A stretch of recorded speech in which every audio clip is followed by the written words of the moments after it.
ಕ್ಷಮೆ ಕೇಳ್ತೀನಿ. ಏನಾದ್ರೂ ನನ್ನಿಂದ ಬೇಜಾರಾಗಿದ್ರೆ ನಾನು ಆಡೋ ಆಟದಲ್ಲಾಗ್ಲಿ ಮಾತಲ್ಲಾಗ್ಲಿ. ನಮ್ಮಮ್ಮ ಯಾವಾಗ್ಲೂ ಹೇಳೋರು, ಮಗನೇ ಹಿಂಗಿರ್ಬೇಡ ಕಣ, ಯಾರು ಇಷ್ಟಪಡಲ್ಲ ನಿನ್ನ ಅಂತ. ನನ್ನ ಕ್ಯಾರೆಕ್ಟರ್ ನ ಚೇಂಜ್ ಮಾಡ್ಕೊಬೇಕಾ? ಬಿಗ್ ಬಾಸ್ ಮನೆಯ ಪ್ರಯಾಣವನ್ನ ಬಂದಿರೋ ಜನಸಾಗರದ ಎದುರು ಹಂಚಿಕೊಳ್ತಿರೋ ಫೈನಲ್. ತಪ್ಪುಗಳು ನನ್ನ ಕಡೆಯಿಂದ ಆಗಿದೆ. ತಪ್ಪು ಮಾಡೋದು ಸಹಜ ಕಣೋ, ತಿದ್ದಿ ನಡೆಯೋನು ರಜತ ಕಣ. ಜೀವನದಲ್ಲಿ ಇದ್ರೆ ಈ ತರ ಮಗ ಇರಬೇಕು, ಒಬ್ಬ ಅಣ್ಣನಾಗಿದ್ರೆ ಈ ತರ ಬದುಕಬೇಕು, ಆ ರೀತಿ ಬದುಕ್ತೀನಿ. ಇಂದು ರಾತ್ರಿ 9:30ಕ್ಕೆ. ನಾಯಕ್ ನಹಿ. ಕ್ಷಮೆ ಕೇಳ್ತೀನಿ. ಏನಾದ್ರೂ ನನ್ನಿಂದ ಬೇಜಾರಾಗಿದ್ರೆ ನಾನು ಆಡೋ ಆಟದಲ್ಲಾಗ್ಲಿ ಮಾತಲ್ಲಾಗ್ಲಿ.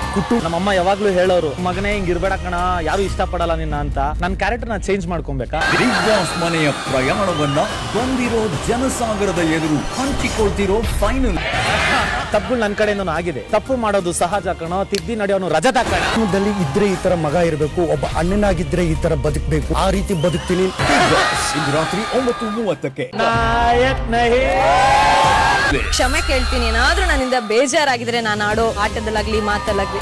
ನಮ್ಮಮ್ಮ ಯಾವಾಗ್ಲೂ ಹೇಳೋರು, ಮಗನೇ ಹಿಂಗಿರ್ಬೇಡ ಕಣ, ಯಾರು ಇಷ್ಟಪಡಲ್ಲ ನಿನ್ನ ಅಂತ. ನನ್ನ ಕ್ಯಾರೆಕ್ಟರ್ ನ ಚೇಂಜ್ ಮಾಡ್ಕೊಬೇಕಾ? ಬಿಗ್ ಬಾಸ್ ಮನೆಯ ಪ್ರಯಾಣವನ್ನ ಬಂದಿರೋ ಜನಸಾಗರದ ಎದುರು ಹಂಚಿಕೊಳ್ತಿರೋ ಫೈನಲ್. ತಪ್ಪುಗಳು ನನ್ನ ಕಡೆಯಿಂದ ಆಗಿದೆ. ತಪ್ಪು ಮಾಡೋದು ಸಹಜ ಕಣೋ, ತಿದ್ದಿ ನಡೆಯೋನು ರಜತ ಕಣ. ಜೀವನದಲ್ಲಿ ಇದ್ರೆ ಈ ತರ ಮಗ ಇರಬೇಕು, ಒಬ್ಬ ಅಣ್ಣನಾಗಿದ್ರೆ ಈ ತರ ಬದುಕಬೇಕು, ಆ ರೀತಿ ಬದುಕ್ತೀನಿ. ಇಂದು ರಾತ್ರಿ 9:30ಕ್ಕೆ. SS ಟಿವಿ ಸಿನಿಮಾ ಜಗತ್ತಿನ ಕ್ಷಣ ಕ್ಷಣದ ಸುದ್ದಿಯೊಂದಿಗೆ.